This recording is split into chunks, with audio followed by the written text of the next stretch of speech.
enam perkara ini ada pada diri seseorang, maka bisa dikatakan dia ini adalah orang yang baik, orang yang berbuat ihsan, orang yang muhsin, orang yang berbuat baik. Karena ada pada dirinya keenam perkara ini, ada pada dirinya yang menunjukkan bahwasannya dirinya ini selalu berupaya dan berusaha untuk menjadi orang baik dan menahan tangannya dari gangguan manusia. Kita perhatikan bagian yang pertama, nanti akan kita bahas satu persatu insyaallah taala.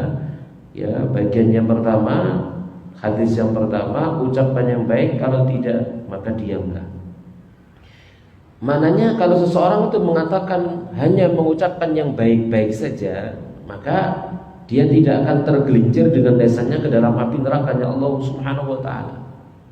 Dia tidak akan menyakiti orang lain dengan sebab lisannya. Kenapa? Karena dia selalu menjaganya. Sehingga apa? Pahala-pahala kebaikan yang telah dia kerjakan, baik sholatnya, puasanya dan seterusnya, tidak akan terkurangi karena sebab lisannya, begitu. Kemudian yang berikutnya, memuliakan apa? Tetangganya. Maknanya dia juga tidak mengganggu tetangganya.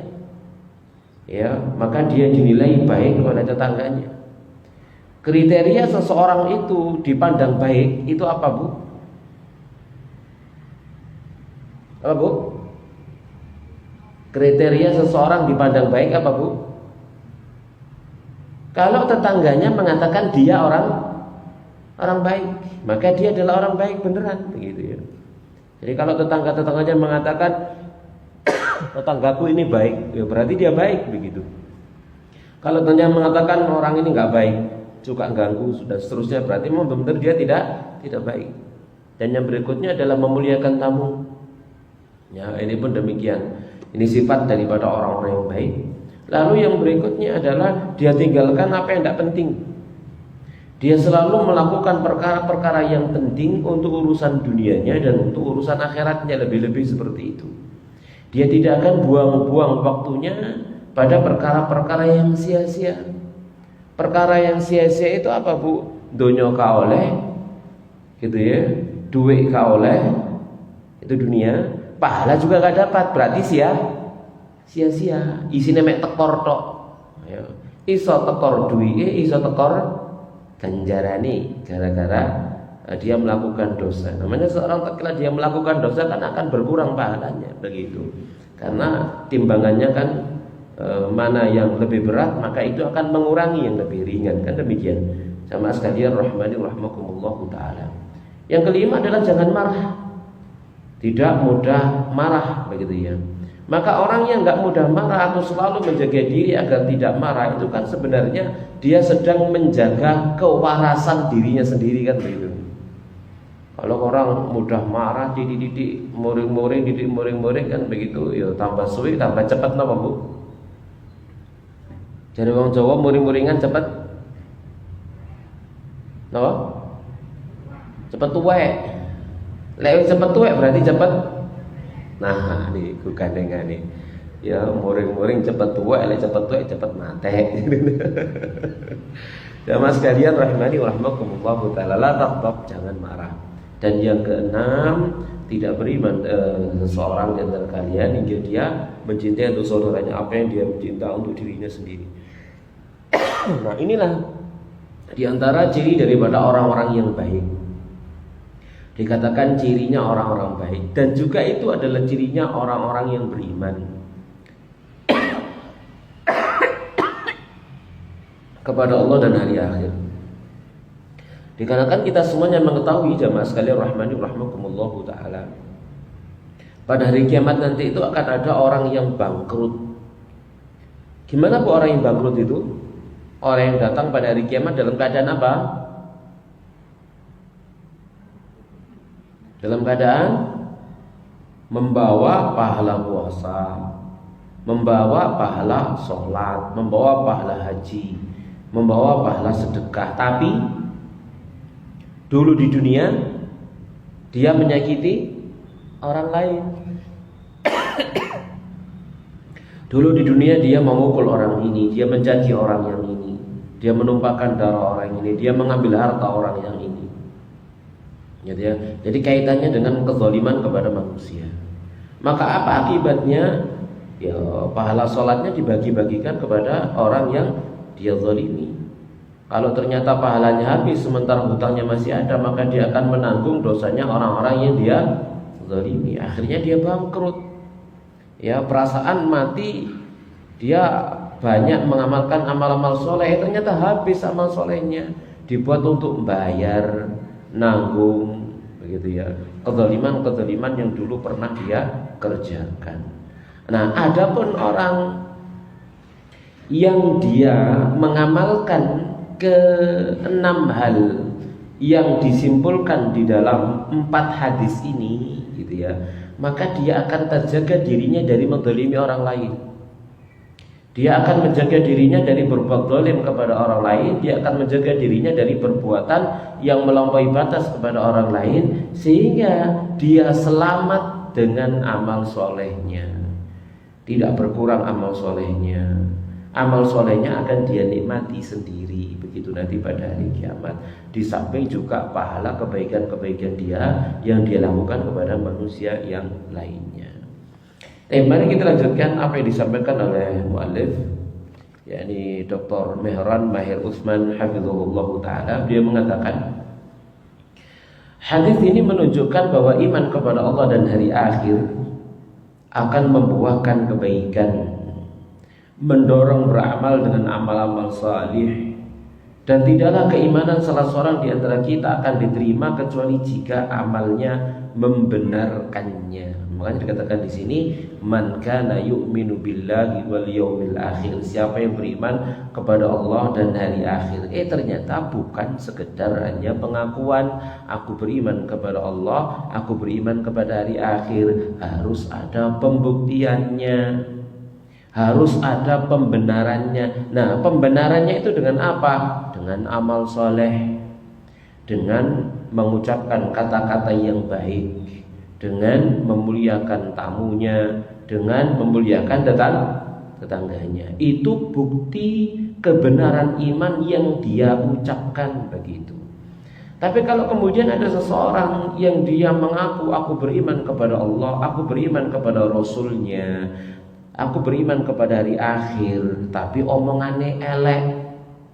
Dia kalau berbicara, pembicaraannya itu enggak enak didengar oleh telinga orang lain begitu. Kepada tetangga dia buruk, jahat. Kepada tamu wis gak direkan belas ono tamu, misalkan semacam itu. Enggak dimuliakan tamunya. Berarti imannya belum terbukti. Berarti dia masih belum jujur di dalam keimanannya. Kata beliau, dikarenakan salahnya umat ini telah mendefinisikan keimanan bagi kita bahwa iman itu adalah ucapan, amal perbuatan, dan keyakinan, maka tidak ada keimanan kecuali dengan 3 hal ini. Seperti yang sudah kita pahami bersama tatkala kita mempelajari tentang ilmu tauhid, ya, atau ilmu akidah. Definisi iman itu apa Bu? Definisi iman, al-imanu apa Bu? Ayo, definisi iman kajiannya Ustaz Abu Ghazi niki. Ya, al-iman qaulun bil lisan wa i'tiqadun bil janan wa amalun bil arkan yazidu bi ta'atir rahman wa yanqusu bi ta'ati syaiton. NNKB Bu, belakangnya Bu. Ya, jadi itu definisi daripada iman yang disepakati oleh Ahlussunnah wal Jamaah. Iman itu adalah qaulun bil lisan, ucapan dengan lisan. Wa amalun wa i'tiqadun bil janan, keyakinan di dalam hati. Wa amalun bil arkan, amal dengan anggota badan. Yazidu bi ta'atur rahman, bertambah dengan taat kepada Allah Zat yang Maha Rahman. Wa yanqusu bi ta'ati syaitan, dan berkurang dengan taat kepada setan, ya, atau berkurang dengan kemaksiatan.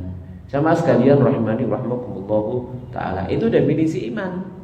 Ya, tidak bisa dipisah antara etikad, keyakinan, ucapan dan amal anggota badan, harus ada pembuktiannya.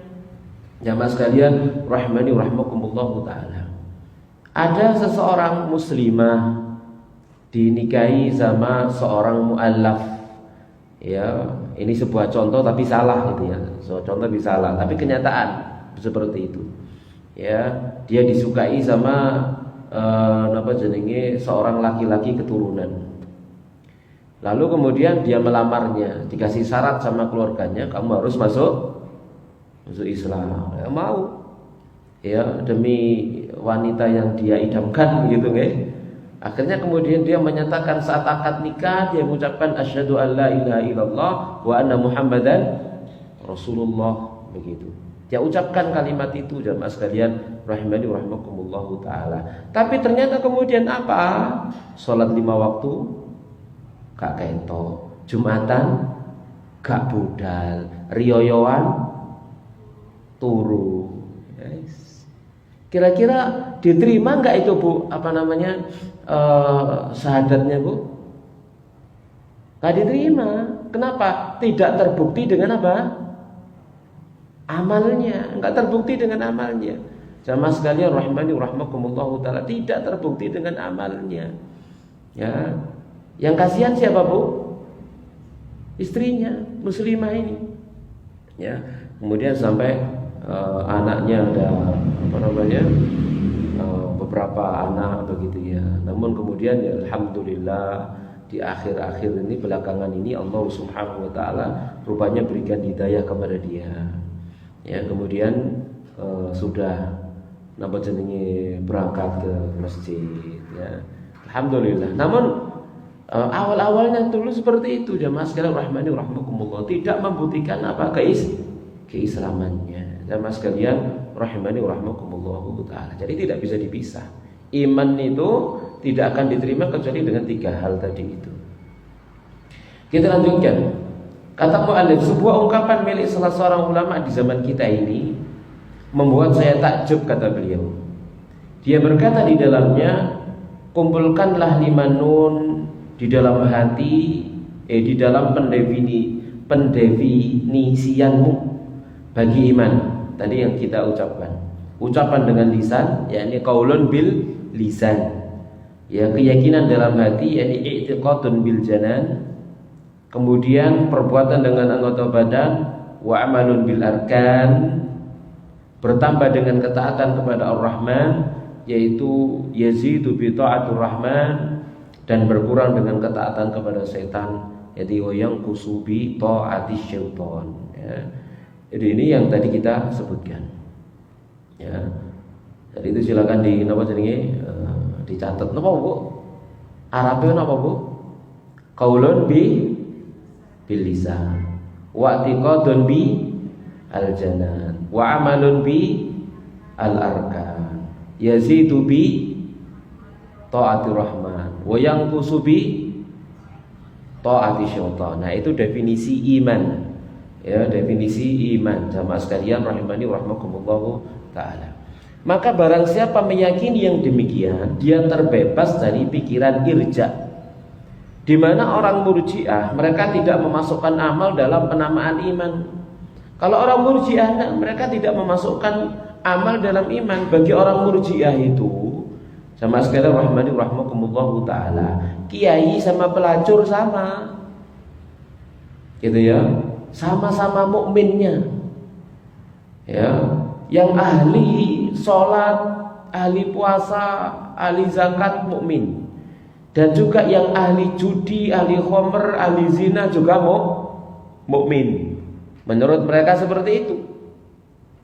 Ya, bagi mereka maksiat itu tidak akan mempengaruhi imannya seorang mukmin, sebagaimana kebaikan amal soleh tidak berguna karena kekafirannya orang kafir. Begitu logikanya.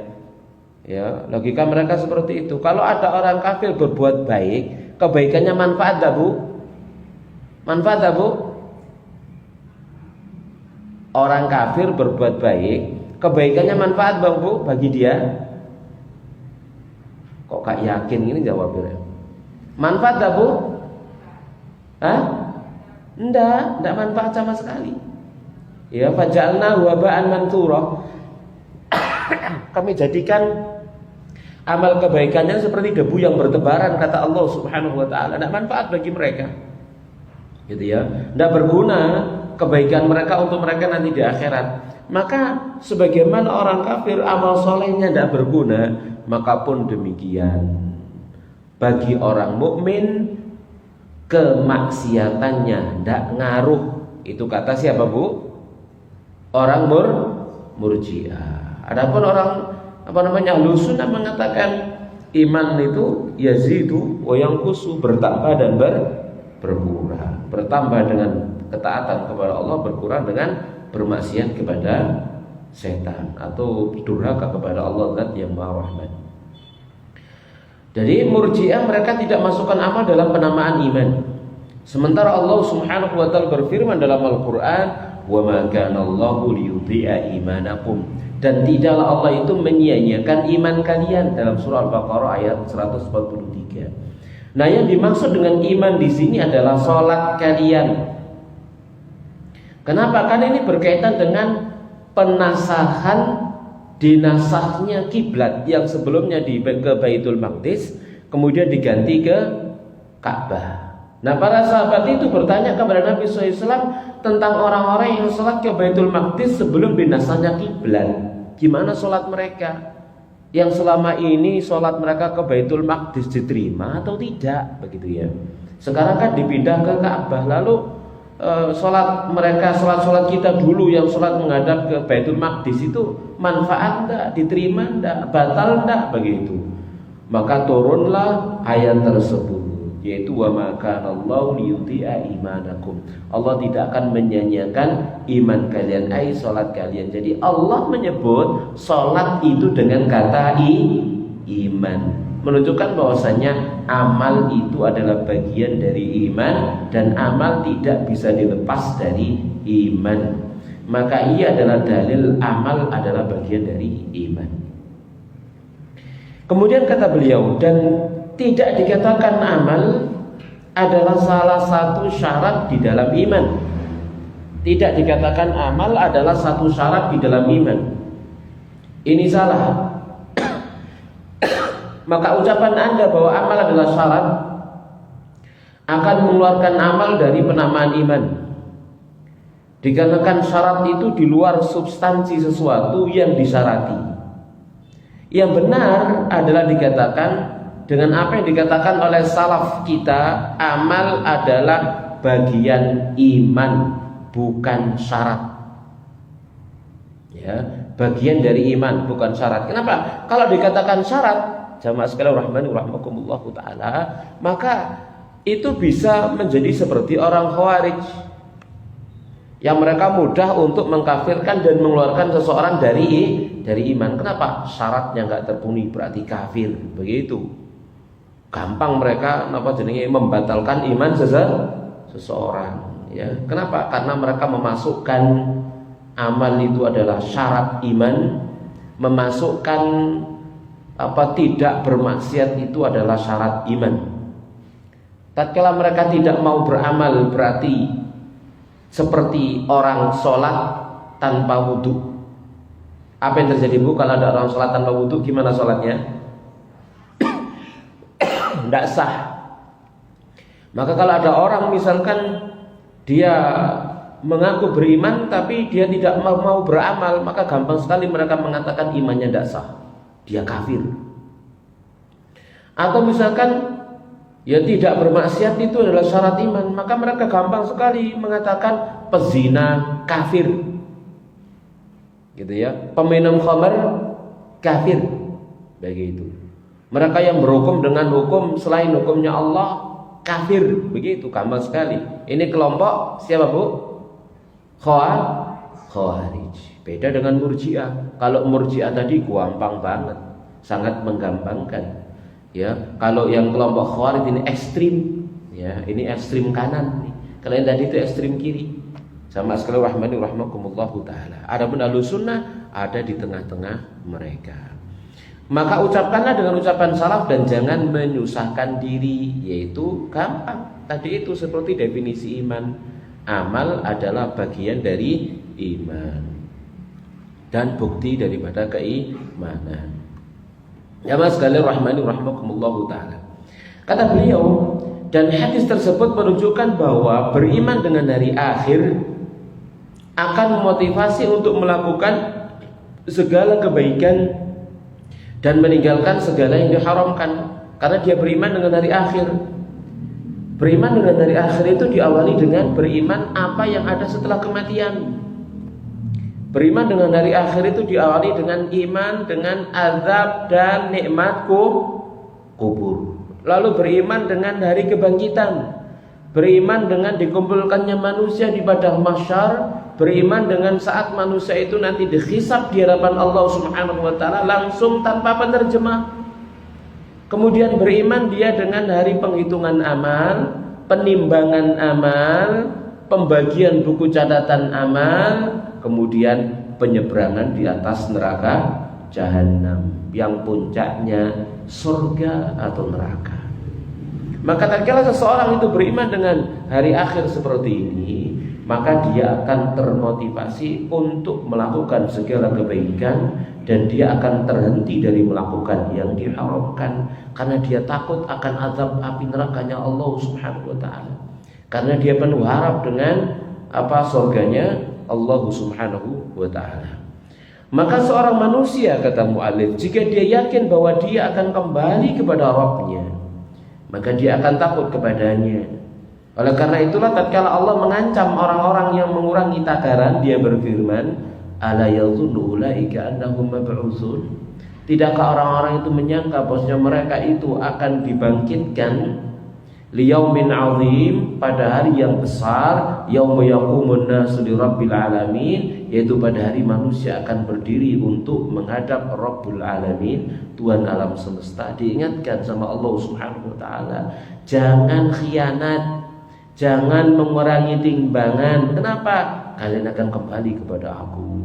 Kalian akan kuhisab nanti pada hari kiamat. Kalian akan kubalas nanti pada hari kiamat. Kebaikan dibalas dengan kebaikan, keburukan dibalas dengan yang setimpal dengannya. Sama sekalian rahimani rahmakumullahu ta'ala. Inilah yang menjadikan orang mukmin itu berhati-hati di dalam kehidupan dia di dunia. Kenapa? Karena dia iman akan ada kehidupan setelah kematian. Berbeda dengan orang-orang kafir, berbeda dengan orang-orang yang tidak percaya dengan hari akhir, tidak percaya hari kebangkitan, maka perbuatan dia semau-maunya saja. Kenapa? Karena mereka tidak mengimani ada azab, ada nikmat, ada iman akan ada surga, ada neraka, begitu. Sehingga perbuatannya semau-maunya. Ya. Baik, kita lanjutkan. Sekarang kita masuk dalam pembahasan apa yang dijelaskan di dalam hadis ini. Kata beliau, maka termasuk beriman kepada Allah dan hari akhir adalah 3 perkara. Yang pertama, Anda mengucapkan yang baik atau Anda diam. Falyakul khairan au liyasmut. Hendaknya Anda mengatakan yang baik atau hendaknya Anda diam kalau tidak bisa berkata yang baik. Kita perhatikan Imam Asy-Syafi'i rahimahullahu taala berkata, makna hadis adalah jika ia ingin berbicara mau ngomong. Kalau zaman sekarang mau pasang status, apalagi Bu, mau nulis napa jenenge nek Facebook nu jenenge napa Bu?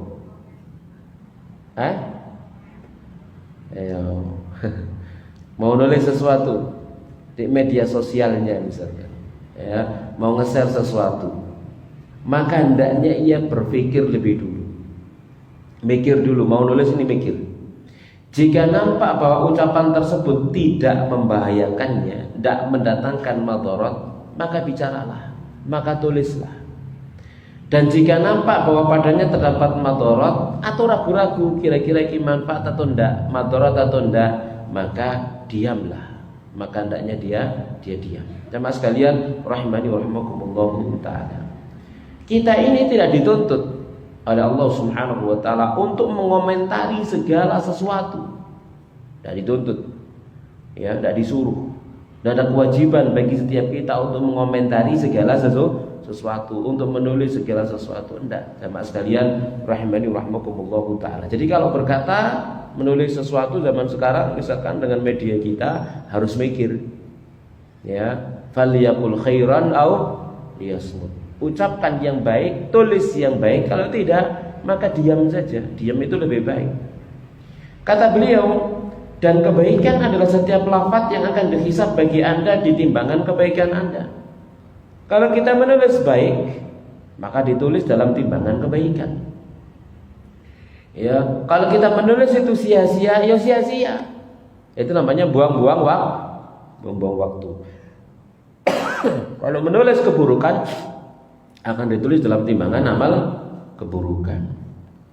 Kata beliau, kalimat Nabawi ini telah mengajak kepada salah satu dari dua perkara, ucapan yang baik dan diam. Dan barang siapa melakukan yang demikian, maka terjagalah lisannya. Terjaga lisan, ya berarti dia akan selamat. Kalau dia tidak mau menjaga lisan, maka dia akan terjerumus ke dalam dosa. Su'ilan Nabi sallallahu alaihi wasallam an aktsari ma yudkhilun nasan nara. Nabi sallallahu alaihi wasallam pernah ditanya tentang perkara yang paling banyak memasukkan manusia ke dalam neraka. Apa jawab Nabi? Al-famu wal farju. Mulut dan kemaluan. Ini paling banyak masukkan manusia ke dalam neraka. Jamaah sekalian rahmani rahmakumullah taala. Mulutnya, lisannya ini paling banyak masukkan manusia ke dalam api neraka. Jamaah sekalian rahmani rahmakumullah taala. Sementara Allah Subhanahu wa taala di dalam nas-nas Al-Qur'an telah menyeru agar kita semua menjaga lisan kita dan agar kita membatasi apa yang kita keluarkan dengan lisan kita. Kenapa? Karena semuanya dicatat. Allah Subhanahu wa taala berfirman, "Ma yalfidhu min qaulin illa ladaihi raqibun atidun." Ya, tidak ada satu ucapan pun yang diucapkan melainkan ada di dekatnya malaikat pengawas yang hadir. Raqibun atidun. Raqibun selalu menyertai, atidun tidak pernah lepas darinya, selalu hadir, tidak pernah meninggalkannya. Jamaah sekalian rahimani rahmakumullah taala. Maksudnya wajib atas setiap manusia untuk waspada dikarenakan setiap kalimatnya terhitung. Kalau ngomong mulai setengah 10 mang sampai 10 lebih 10 ngaten iki kabeh ana catetane. Malaikat niku nyatet ngaten nggih. Masih sampean gak nyatet, malaikat yang nyatet mulai mang. Tulis kabeh. Sak koma-komae gitu ya. Sak mandek-mandeke ya sak wahing-wahinge barang niku wau. Sama sekalian rahimani rahmakumullah taala, semua dicatat begitu. Sama sekalian rahimani rahmakumullah taala. Ya, dan itu semua nanti akan dihisab oleh Allah Subhanahu wa taala. Jadi apa yang kita ucapkan mulai dari subuh tadi sampai sekarang, itu semua ada catatannya.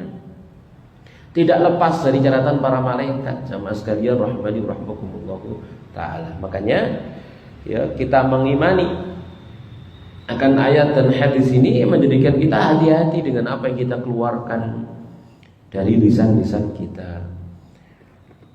Kata beliau, dan tatkala Abu Musa al-Asy'ari radhiyallahu taala bertanya kepada Nabi sallallahu alaihi wasallam dengan ucapannya, manusia mana yang paling utama? Ayun nasi afdalu?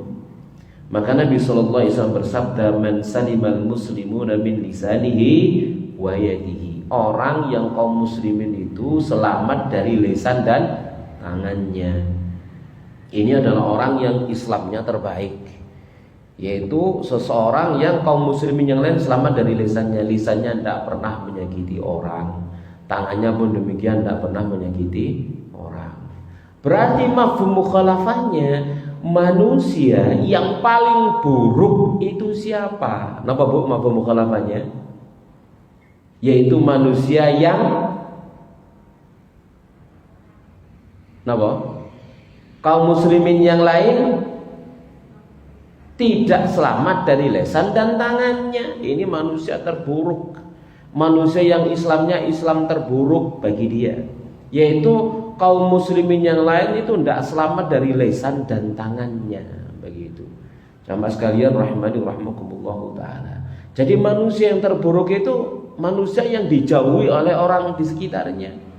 Kenapa? Karena orang di sekitarnya tidak mau sakit hati dengan lisannya, mau sok ngomong nyelowekit, gitu ya, lek ngelirik, ngelarakno hati, gitu ya, tangane, masya Allah, nyolongan, misalkan macam itu, ya macam-macam semacam itu jamaah sekalian, rahimani rahmakumullahu taala, misalkan ya. Maka ini adalah orang yang buruk, orang yang paling buruk Islamnya.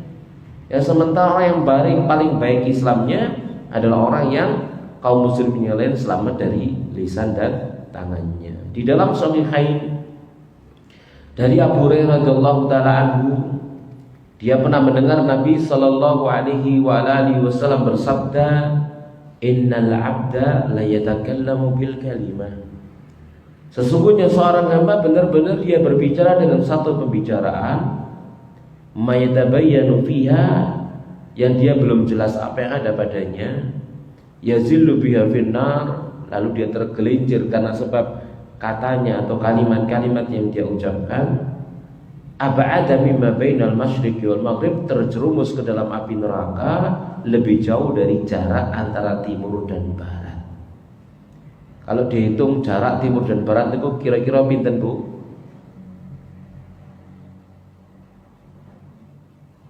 Kira-kira ada nggak hitungannya jarak timur dan barat? Halo, ada nggak? Nah, misalnya jenengan aku tak mulai ngukur apa jarak timur dan barat nih. Kira-kira ketemu, Bu? Hah? Ketemu. Soalnya apa? Kita melangkah ke barat, misalkan timur ikut. Ini adalah hiperbola begitu nggih. Satu kata kiasan untuk melebih-lebihkan sesuatu begitu. Menunjukkan dia sangat jauh begitu, sangat dalam, terjungkal ke dalam api neraka. Jamaah sekalian rahimani rahmakumullah taala. Ya, jadi lebih jauh daripada jarak antara timur dan barat. Jauh sekali. Ya, terjungkal ke dalam keraknya api neraka waliyadzubillah. Gara-gara apa? Gara-gara lisannya. Ya. Dan makna tabayyanu adalah berpikir bahwa ia itu baik atau tidak. Dia tidak berpikir itu baik atau tidak, ya. Wis pokoke ngomong, pengen ngomong, pengen nulis, ya. Pengen nyetatus, wis tak mikir belas, ya, akan efeknya itu apa. Begitu nggih jamaah sekalian rahimani rahmakumullah taala. Baik, yang berikutnya pada riwayat Al-Bukhari rahimahullahu taala, Nabi sallallahu alaihi wasallam pernah bersabda, "Innal 'abda la yatakallamu bil kalimati min ridwanillah." Sesungguhnya seorang hamba benar-benar dia berbicara dengan pembicaraan, berkata dengan perkataan, min ridwanillahi, dari keridhaan Allah, la yulqilaha balan, dia tidak menaruh perhatian kepada kata-kata yang dia ucapkan. Tapi kata yang dia ucapkan itu diridhoi sama Allah, apa akibatnya atau apa balasan untuk dia? Yarfa'ullahu biha darajatin, karena sebab kata-kata yang dia katakan itu Allah tinggikan derajatnya beberapa derajat. Ya, jadi orang berbicara omongan-omongan baik, omongannya baik, enak begitu ya. Ya diridhoi sama Allah, derajatnya ditinggikan sama Allah. Sebaliknya, wa innal 'abda la yatakallamu bil kalimati min sakhatillah. Sesungguhnya seorang hamba benar-benar dia berkata dengan perkataan-perkataan ya dari kemurkaan Allah, la yulqilaha balan, sama dia tidak mikirkan untuk kata-kata itu. Ya, baik atau enggak wis gak dipikir, pengen ngomong aja begitu. Enggak peduli dia dengan apa yang dia katakan. Apa kata Nabi? Yahwi biha fi jahannam. Karena sebab perkataan yang dia katakan, dia terjerumus ke dalam api neraka jahannam. Waliyadzubillah. Jamaah sekalian rahimani rahmakumullah taala. Maka hadis tadi itu, dua hadis tadi itu mengajari kepada kita untuk hati-hati begitu ya. Ternyata ada di antara manusia terjerumus ke dalam neraka gara-gara lisannya. Gara-gara lisan masuk neraka jahanam begitu. Di dalam Jami' At-Tirmidzi dari Sufyan bin Abdullah radhiyallahu taala anhu, dia pernah berkata, ya, kata dia, saya berkata, ya Rasulullah, wahai Rasulullah, ceritakan kepada saya suatu perkara yang saya akan berpegang teguh dengannya. Ya, hadis nih, yakni bisyai'in atamassaku bihi, yang saya berpegang teguh dengannya. Kama qala Nabi sallallahu alaihi wasallam. Maka beliau bersabda, "Qul, katakanlah Rabbiyallahu tsumma istaqim." Ucapkan Rabbiyallah, Tuhanku adalah Allah, tsumma istaqim, kemudian istiqamahlah. Qultu, ku katakan, ya Rasulullah, wahai Rasulullah, ma akhwafu ma takhafu alayya, perkara apa yang paling Anda takutkan terhadap saya? Perkara apa yang paling Anda khawatirkan terhadap saya?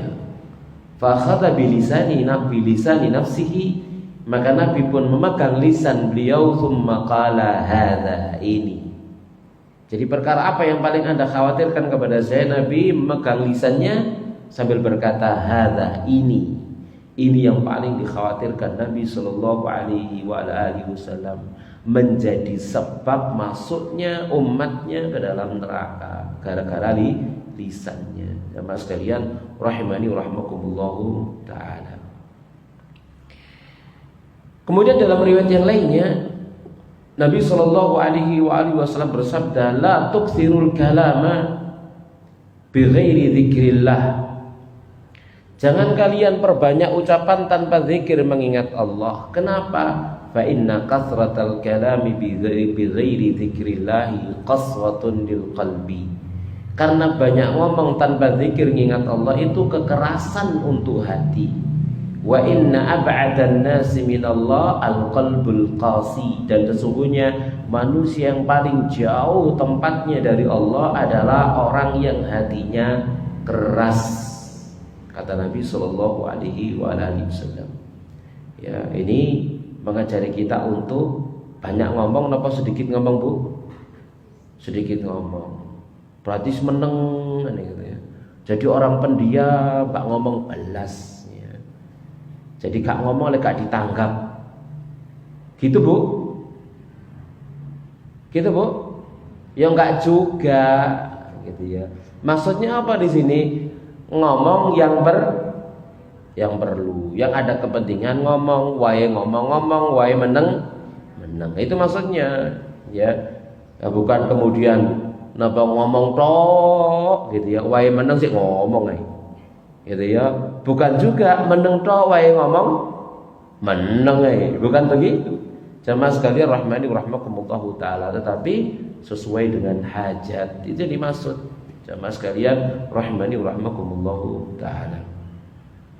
Yang berikutnya, dan telah sahih pada riwayat An-Nasa'i dari Abdullah bin Abi Aufa radhiyallahu taala anhu, dia pernah berkata, karena Rasulullah sallallahu alaihi wasallam yukthiru dzikra wa yuqillu lahwa.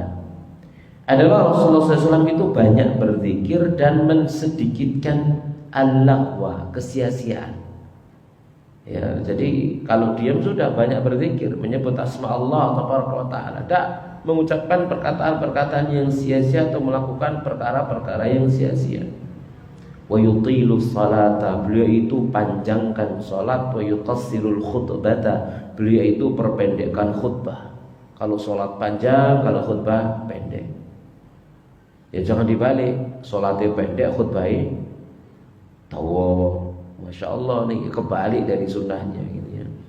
Ya, ini dulu pernah juga pengalaman saya ngikuti khutbah Jumat di salah satu kampung ya di Mekah dulu itu. Ya, apa khutbahnya bahas napa jenenge manasik haji dari awal sampai akhir, Bu. Masya Allah. Ya, khutbahnya bahas masalah manasik haji dari awal sampai akhir begitu. Maka orang di sebelah saya ngomong sama saya. Orang Arab ngomong sama saya. Engko mari khutbah tak parani imamin. Kata beliau ya, kata dia, ya. Mari khutbah tak parani orang itu. Bener, habis selesai sholat Jumat begitu ya, imamnya langsung keluar dari tempat sholat, naik mobil pergi sudah. Ya, khawatirin apa? Diprotes sampai wong akeh. Lah wong khutbah sampai sak jam lebih. Isi khutbah. Kira-kira lek teng mriki ana wong khutbah sampai sak jam lebih diapakno kira-kira? Kira-kira ya, kira-kira sampai kapan iki bro?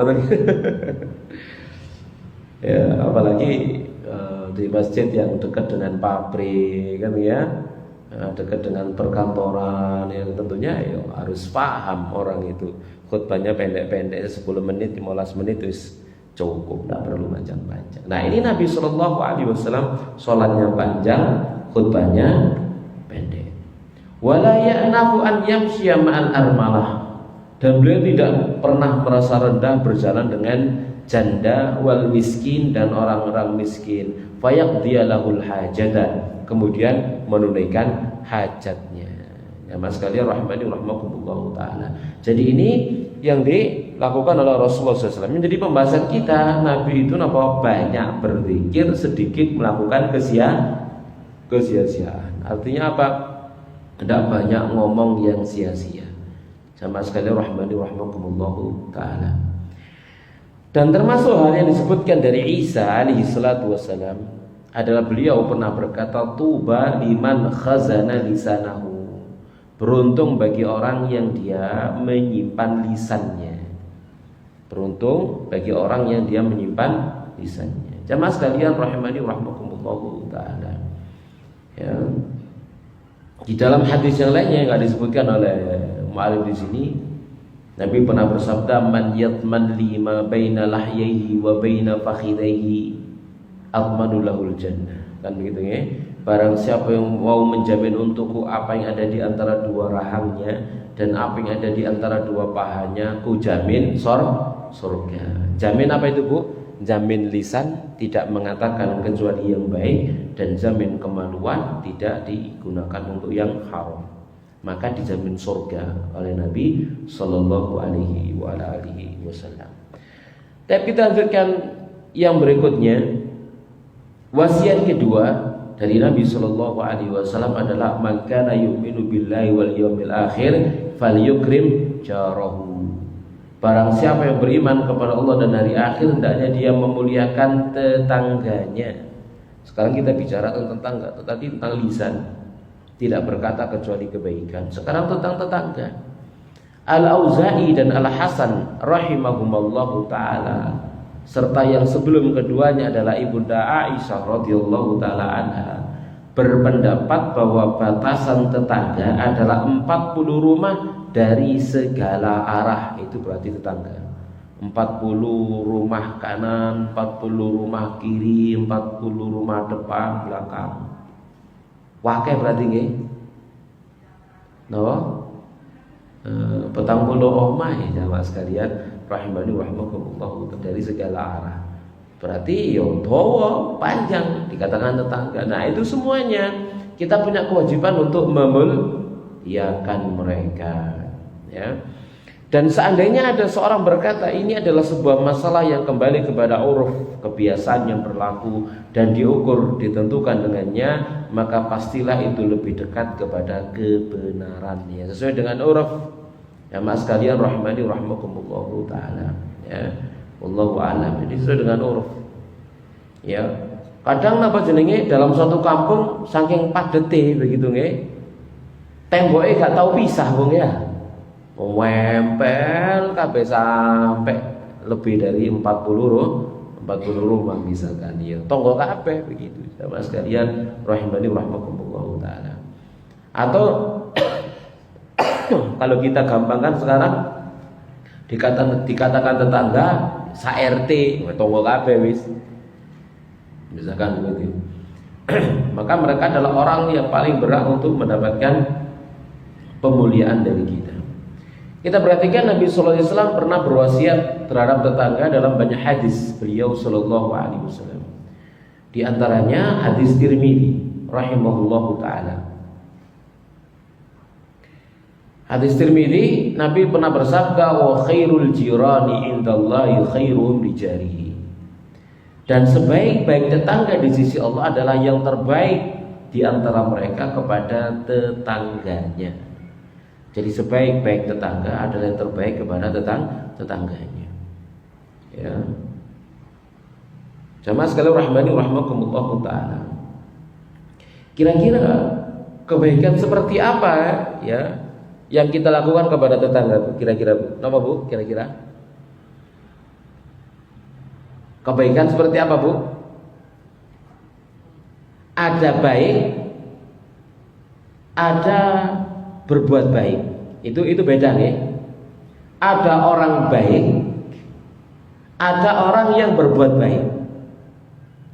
Itu apa, Bu? Ayo. Kan ada istilahnya hasan, ada istilahnya ihsan. Orang baik namanya orang hasan. Ya, ada orang yang ihsan. Kalau orang hasan apa, Bu? Orang baik. Halo. Juga ngantuk, Bu. Lo takoni ngene. Hah? Tetangga baik. Itu gimana, Bu? Nggak ganggu, ya itu ya. Orang nggak ganggu tetangganya, dia orang baik.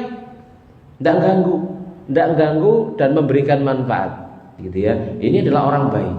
Kalau orang itu ihsan, kalau ihsan apa, Bu? Sabar dengan gangguan tetangga. Itu ya. Jadi orang itu baik, nggak pernah ganggu tetangga. Orang itu ihsan, sabar dengan gangguan tetangga. Ini ihsan namanya. Jamaah sekalian rahimani rahimakumullah taala, ya. Jadi dia selalu berbuat baik, ya. Jadi tidak mengganggu tetangga, dia adalah orang baik. Bersabar dengan gangguan tetangga, dia adalah orang muhsin. Ya, bukan sekedar orang yang hasan, ya, tapi dia adalah orang muhsin, orang yang berbuat baik, melakukan kebaikan, memberikan manfaat kepada tetangganya, membantu tetangganya, begitu. Ya, berbagi dengan tetangganya. Jamaah sekalian rahimani rahimakumullah taala. Pada riwayat Tabrani, Nabi bersabda, "Ma'amana bi, tidak beriman kepada aku man bata syab'anan, orang yang tidur di malam hari dalam keadaan kenyang, wajahu ja'i'un ila jambihi, sementara tetangganya kelaparan di sebelahnya, wa huwa ya'lamu bihi, sementara dia tahu kalau tetangganya kelaparan, dia enggak mau bantu, enggak mau ngasih makan, gitu ya. Ini dikatakan tidak beriman kepada aku, kata Nabi sallallahu alaihi wasallam. Maka di antara orang yang paling berhak untuk mendapatkan kebaikan kita adalah tetangga kita. Ya, jamaah sekalian rahmani rahimakumullah taala. Setidaknya tetangga itu ada 3, ya.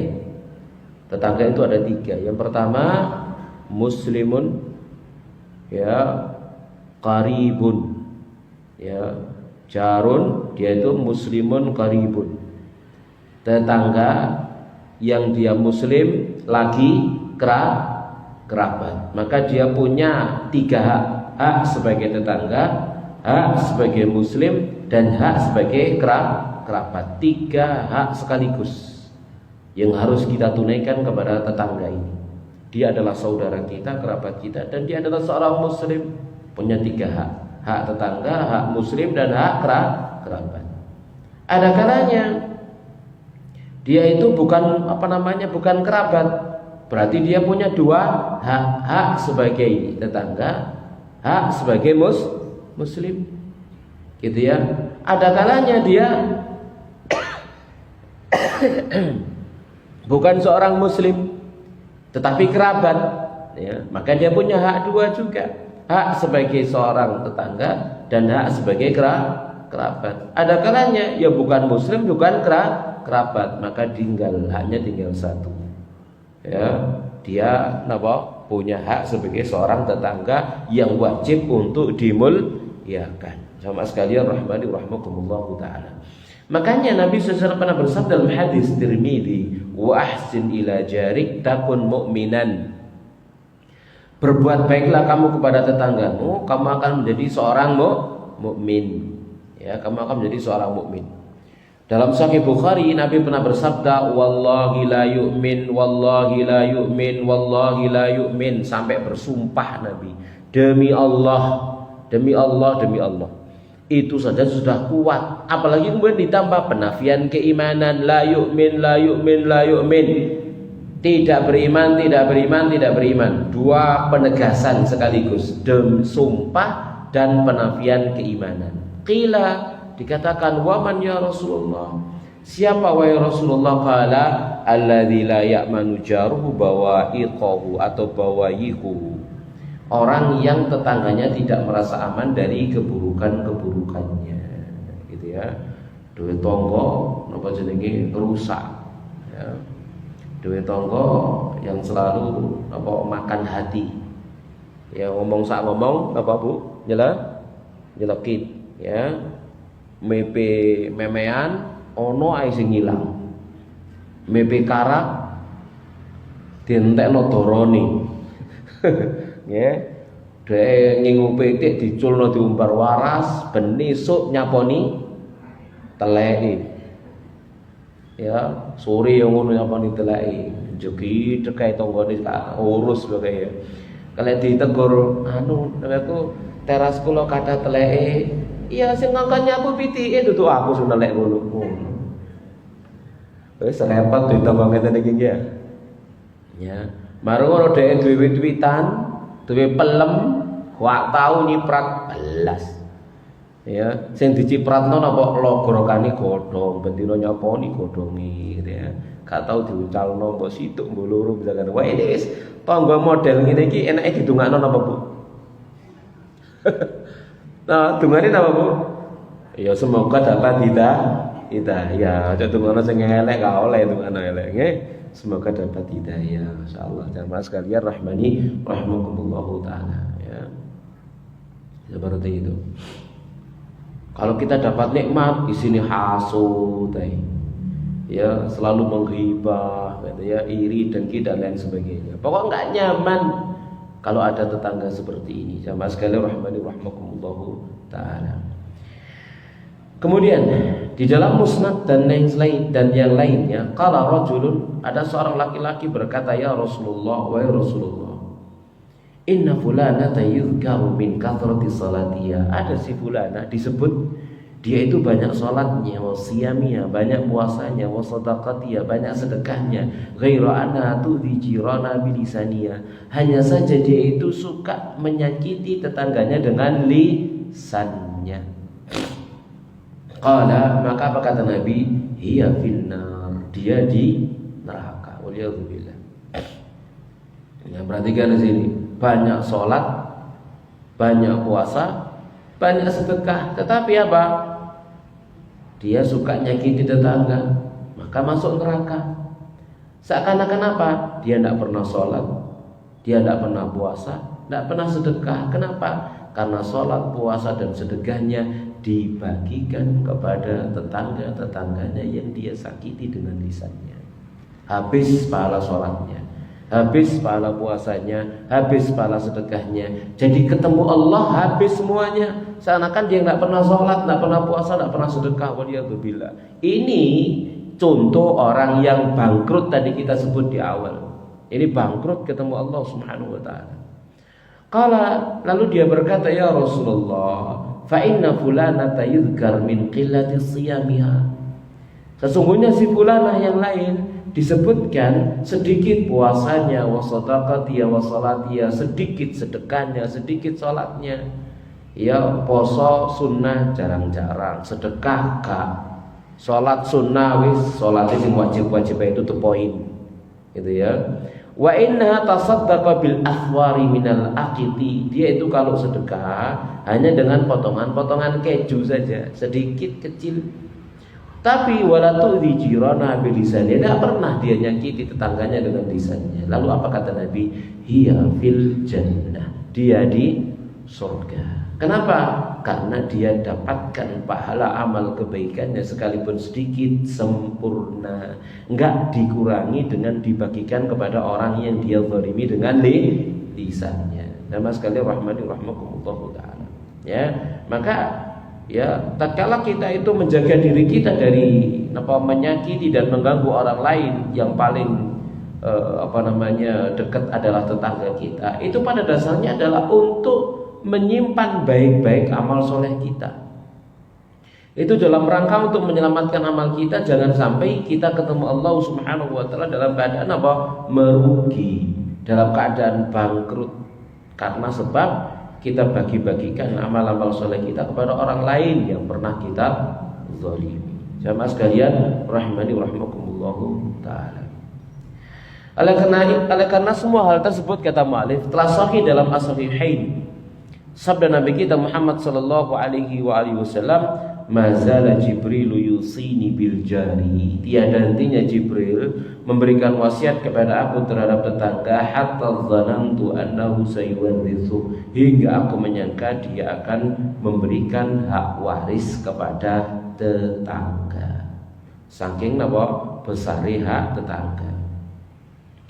Bahkan dosa melakukan kezaliman kepada tetangga itu berlipat ganda dosanya daripada melakukan kezaliman kepada yang bukan tetangga. Kata Nabi Shallallahu Alaihi Wasallam, yang maknanya sungguh salah seorang di antara kalian berzina dengan 10 perempuan, 10 perempuan itu aisar, lebih ringan daripada kamu berzina, yani aisaru min antazniya bihalilati jahrik, itu lebih ringan 10 bermenzinai 10 wanita yang bukan tetangga, itu lebih ringan dosanya daripada menzinai wanita tetangganya. Waliyadzubillah. Jamaah sekali rahmani rahmakumullah, bertumpuk-tumpuk. Wa antasriqa, dan kamu mencuri min asyrati buyutin, dari 10 rumah, itu aisar, itu lebih ringan min antasyrika min jarika atau min baiti jarika, itu lebih ringan daripada kamu mencuri dari rumah tetanggamu. Jadi mencuri 10 omah bukan tetangga itu lebih ringan dosanya daripada mencuri milik tetangganya. Jadi sampai dilipat gandakan 10 kali lipat. Jamaah sekalian rahimani rahimakumullah taala, kezaliman yang dilakukan kepada tetangga itu, dosanya dosa besar. Jamaah sekalian rahimani rahimakumullah taala. Kemudian kata mu'alif, dan termasuk di antara hak tetangga Anda sebagaimana disebutkan dalam sebagian athar adalah jika dia minta bantuan kepada Anda, maka Anda membantunya. Minta bantuan, kita bantu, itu hak tetangga. Jika dia mau hutang, maka Anda menghutanginya. Teko njaluk utangan, dihutangi begitu. Tapi yang seperti ini hendaknya kemudian wah ini mari ngaji, berarti koncoku padha ngaji ini lah bisa. Enggak utang lah mesti dikai. Ini bukan kemudian menjadi dalil bagi kita untuk gampangan berhutang. Bukan begitu maksudnya. Dan masalah rahman rahmakumullah taala. Tapi kalau ada tetangga yang datang kemudian dia ada hajat untuk berhutang kepada kita dan kita mampu, kita mengutanginya. Asal tidak mendatangkan madarat untuk kita. Jika dia menjadi fakir, maka Anda mengunjunginya. Jika dia sakit, maka Anda menjenguknya. Jika dia mendapatkan kebaikan, maka Anda mengucapkan selamat kepadanya. Jika dia terkena musibah, maka Anda turut berbela sungkawa kepadanya. Jika dia mati, kenapa Bu? Maka Anda mensyukurinya. Maka Anda mengikuti jenazahnya. Dan Anda tidak meninggikan bangunan lalu angin pun terhalangi darinya kecuali dengan izinnya. Ini jamaah sekalian rahmani rahimakumullah taala. Kadang-kadang sak karepe dhewe gitu. Tonggone biyane isis saiki male sumuk. Gara-gara apa? Gak kumanan angin. Tonggone biyen terang saiki malih peteng. gara-gara gak kumanan srengenge, misalkan semacam itu.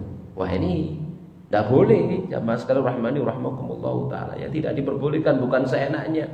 Wah, aku bangun di tanah-tanahku dewe.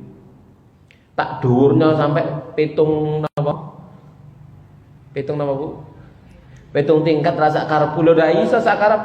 Kenapa? Karena ada angin hak bersama. Ada sinar matahari hak bersama. Tidak boleh kemudian kita melakukan sesuatu kemudian hak angin untuk tetangga kita jadinya terkurangi. Hak sinar matahari untuk tetangga kita jadi terkurangi kecuali dengan izin dan keridhaan mereka. Bukan asal jamaah sekalian rahimani rahmakumullah taala sak karep-karepe oleh bangun ndak bisa. Ya jamaah sekalian rahimani rahmakumullah taala. Termasuk misalkan begini, tetangga kita ya apa namanya? Kita bangun ndak ngepres napa? Batas tanah di selai pinten meter, Bu? Jejer sampai omahe wong, kita selai nggak dempet. Misalkan kita kasih jarak setengah meter, maka dia melihat, oh tonggoku ngasih jarak setengah meter, berarti tatkala aku bangun rumah juga harus napa? Izin kepada dia. Aku mau ngepres boleh? Ndak, tiru aku setengah meter, biar ada jarak antara napa, Bu? Tembok dengan tembok, gitu ya. Biar kemudian tidak lembab atau tidak apa, gitu ya. Biar ada angin yang terjebak di antara dua tembok. Nanti ini ISIS kan wonten nggih. Oleh napa desain rumah kan seperti itu misalkan. Nah, itu harus diikuti keinginan tetangganya. Tidak oleh kemudian sekalipun itu adalah tanahnya kemudian dia bangun semaunya, ya. Karena nanti akan mendatangkan madharat, ya. Kenapa? Ada hak bersama.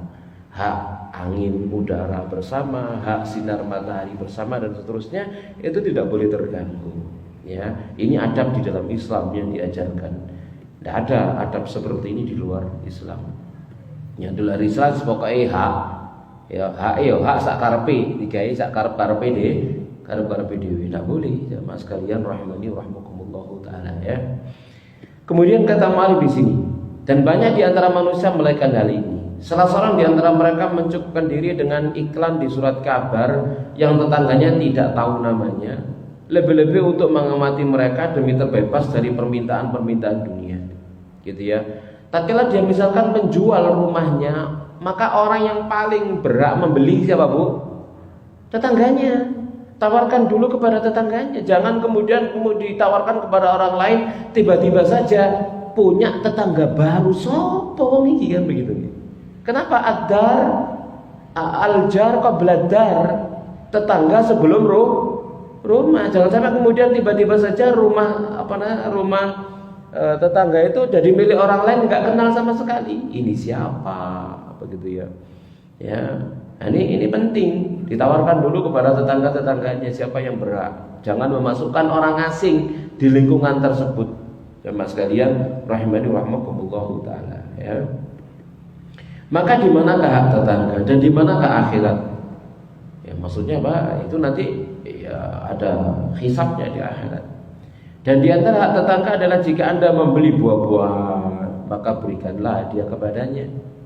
Ya, oleh-oleh, bagi-bagi hadiah dan seterusnya, ya.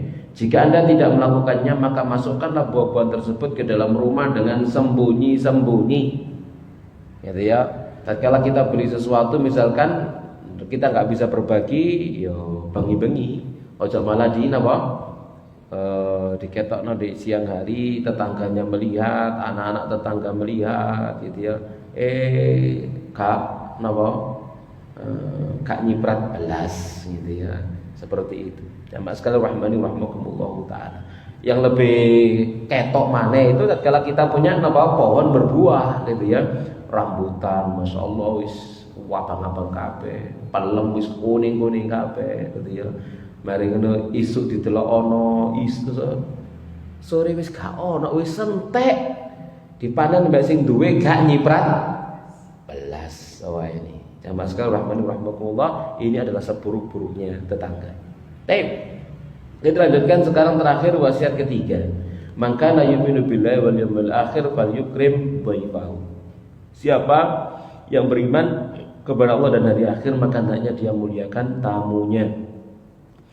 Kata Malik, di sini cukup bagi saya menyebut di sini sebuah kisah agung yang diriwayatkan oleh Imam Muslim dalam sahihnya. Dari Abu Hurairah radhiyallahu taala, dia berkata, datang seorang laki-laki kepada Rasulullah sallallahu alaihi wasallam seraya berkata, saya dalam kesusahan. Maka Nabi sallallahu alaihi wasallam mengutus utusan kepada sebagian istri beliau, lalu ia berkata, demi Zat yang telah mengutus Anda dengan kebenaran, tidak ada apapun di sisi kami, di sisi saya kecuali air. Ma'in di illam ma, tidak ada di sisi saya kecuali air. Jadi ya, diutus istri yang ini tidak punya apa-apa kecuali air. Diutus istri yang ini tidak punya apa-apa kecuali air. Utus istri yang lain tidak punya apa-apa kecuali air. Jadi di rumah istri Nabi tidak ada makanan, Bu. Yang ada cuma air. Kata dia. Masya Allah ya, ini keluarga beliau sallallahu alaihi wasallam, istri banyak, cuma duwe banyu. Kata dia. Ini bukan dalil nggih, dalil ana wong lanang nekat nih. Nabi ku bojone wake, isine mek banyu. Berarti ini dalil lek melarat oleh poligami. Wah, ini sakarepe dhewe ini wong nggih. Sama sekali rahmani rahmakumullah taala. Nabi gak padha mek awakmu gitu. Istrinya Nabi gak sama dengan istri-istrimu begitu. Beda. Sama sekali rahmani rahmakumullah, itu bukan dalilnya. Itu pilihan Nabi sallallahu alaihi wasallam dan kerelaan istri-istri beliau untuk mendapatkan akhirat. Ya.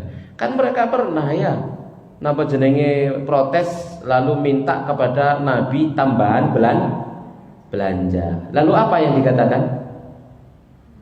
Turun ayat, langsung ayat dari Al-Qur'an dalam surah Al-Ahzab. Ya, qul li azwajika in kuntunna turidnal hayatad dunya wa zinataha fata'alaina umatti'kunna wa usarrihkunna sarahan jamilan. Wis katakan kepada istri-istrimu Muhammad, kalau kalian ingin dunia dan kenikmatannya, ya wis rene tak kei donya tapi tak pegat. Nah itu, gelem dipegat Nabi. Nah gelem wis. Setelah diancam seperti itu, bahkan yang mengancam adalah Allah Subhanahu wa taala, mereka langsung mengatakan nuridullah. Ya, kami ingin Allah, kami ingin Rasulnya, kami ingin akhirat. Ya, masih banyak gak apa-apa wis pokok dadi bojone Nabi. Ojo ditiru nih bukan wong zaman saiki ya. Kan ayat turun kayak belawai. Baik, kita lanjutkan. Jamaah sekalian rahmani rahimakumullahu taala. Lalu beliau mengutus ya, semuanya jawab seperti itu. Lalu beliau bersabda, "Man yudifu hadzal lailata rahimahullah." Siapa yang mau menjamu orang ini, semoga Allah merahmatinya, maka berdirilah seorang laki-laki dari kaum Ansor. Lalu dia berkata, "Saya Rasulullah." Maka dia pun beranjak pergi menuju tempat tinggalnya. Lalu dia berkata kepada istrinya, "Engkau punya sesuatu?" Kata istrinya, "Tidak, kecuali makanan untuk anak-anak." Jadi tidak ada makanan di rumahnya kecuali makanan ini sedianya untuk anak-anaknya. Maka dia berkata, "Alihkan perhatian mereka dengan sesuatu. Jika tamu kita masuk, maka matikan lampu di dalam, lalu tunjukkan kepada dia bahwa kita sedang makan." Tamunya makan beneran, tuan rumah etok mangan. Ya bawa tulinan piring sampai ya namanya kledak-kletok sampai kecapan ngono ya misalkan gitu ya. Oh, tuan rumah ya padha ambek aku ya padha mangane. Padahal enggak epok-epok. Epok-epok niku bahasa Indonesia napa? Pura-pura makan. Ya pura-pura makan ya.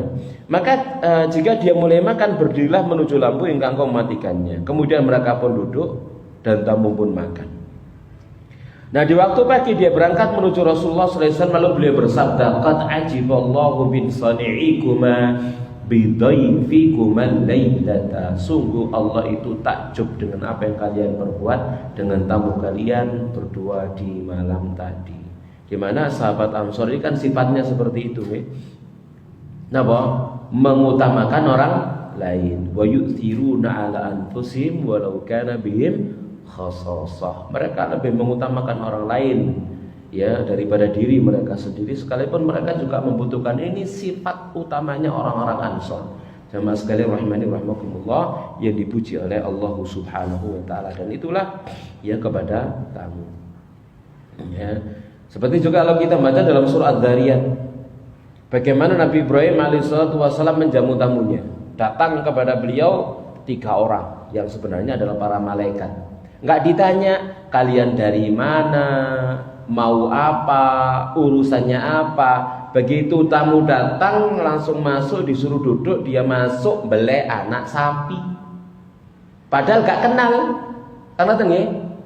Padahal enggak kenal, enggak apa, enggak tanya urusannya apa, langsung dijamu dulu.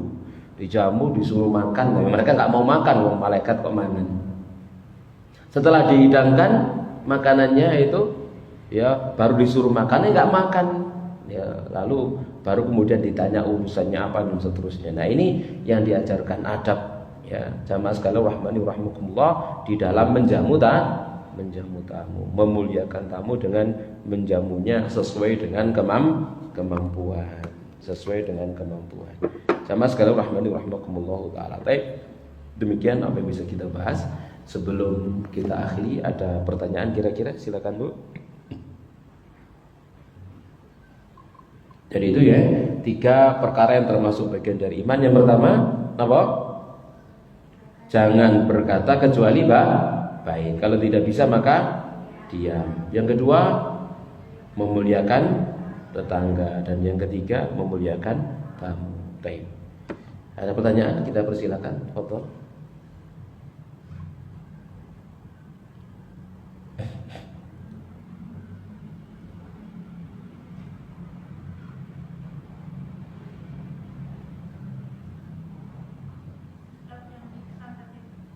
Nggih. Yang sabar terhadap gangguan tetangga. Nggih. Itu sampai batasan apa? Misalnya sangat mengganggu itu kita memprotes. Nggih. Misalnya suara musiknya terlalu kencang. Nggih. Sholat tidak bisa khusyuk. Nggih. Teh jamaah sekalian rahmani rahimakumullah taala. Dulu pernah kita ceritakan sebuah kisah ya, yang disebutkan oleh Imam Zahabi dalam kitab Al-Kabair berkaitan dengan masalah sabar terhadap tetangga. Yang salah adalah Abdullah At-Tustari ya, rahimahullahu taala. Ya, kemarin hari Jumat saya ngisi tentang masalah itu di Masjid Al-Irsyad di Mangil. Itu dimana dia punya tetangga Majusi, ya punya tetangga Majusi yang dempet rumahnya,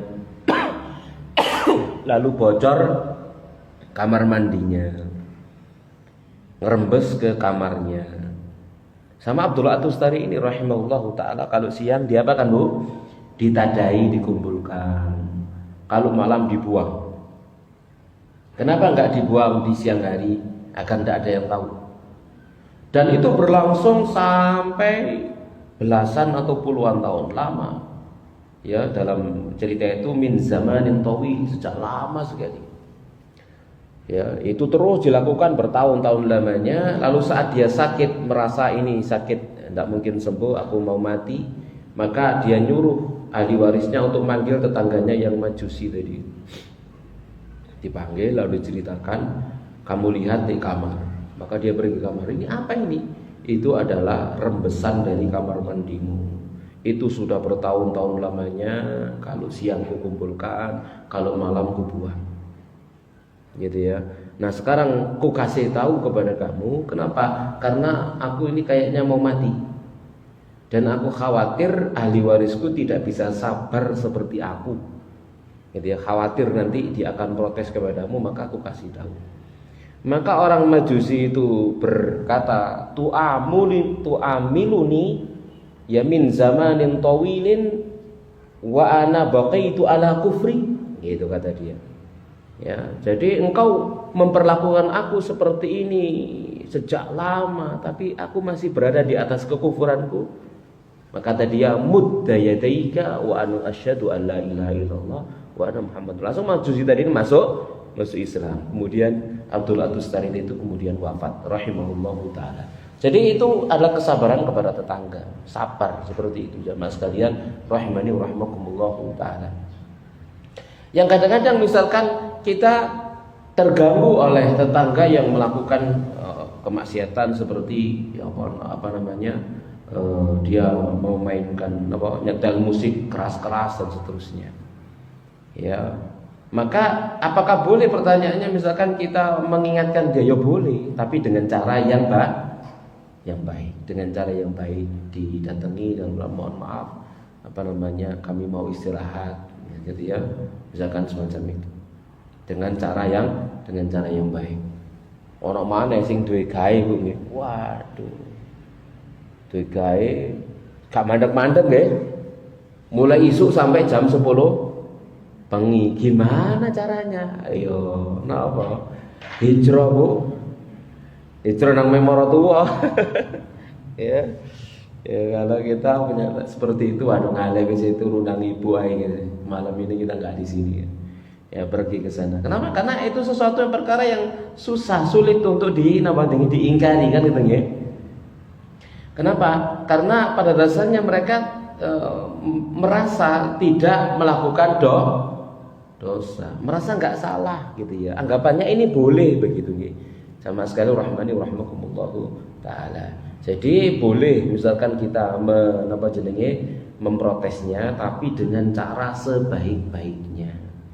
Di antaranya misalkan ya, tatkala mau protes itu, jamaah sekalian rahmani rahmakumullah, jangan pasang muka sing masem utawa mbek nggawa seteng. Ya, mbek nggawa gepuk, ndak, bawa hadiah. Bawa sak kresek atau orang kresek penuh hadiah ngene. Ini ada bagi-bagi gitu ya. Mari ngono longgo. Sisi aku pengen ngomong dulu. Nah, baru masuk. Tapi ambek ngowo. Ngono, Bu. Sesuatu. Ini sebagai tutup mulut. Ya. Karena orang dikasih hadiah itu hatinya lembut, Bu. Ya Mas kalau rahmani rahmakumullahu taala. Sehingga tatkala kita seperti itu, omongan kita ya diterima, ono sungkane gitu ya kepada kita nih. Sama sekali rahmani rahmakumullahu taala. Dan itu kan memang kenyataan seperti itu dalam kita bertetangga. Tatkala kita selalu berbuat baik kepada tetangga, mereka itu sungkan dengan kita, sungkan. Ya, mereka sungkan dengan kita.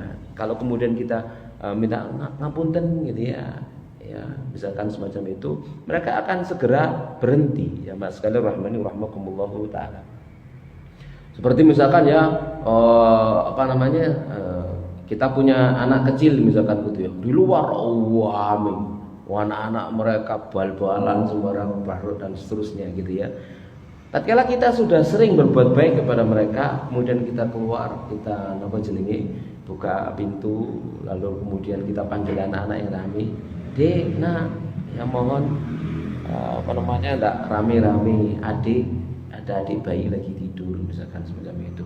Ternyata kemudian mereka berhenti, kemudian juga bapak-bapaknya, ibu-ibunya yang ada di sana juga nyuruh anaknya berhenti, kan begitu ya. Jadi memang harus ada komunikasi, bangun komunikasi yang baik, hubungan yang baik dengan tetangga kita, sehingga akan dengan hubungan yang baik itu ya, tatkala kita menginginkan sesuatu atau berharap sesuatu, keinginan dan harapan kita akan dipenuhi oleh tetangga kita. Ya jamaah sekalian rahmani rahmakumullahu taala ya, bukan hanya sekedar protes isinya mek muring-muring tok. Ya, seperti itu yang ngejak tukaran. Ya, ngejak tukaran kalau seperti itu ya. Tapi memang harus ada muqaddimah-muqaddimahnya yang harus kita lakukan. Nah, wallahu a'lam bishawab.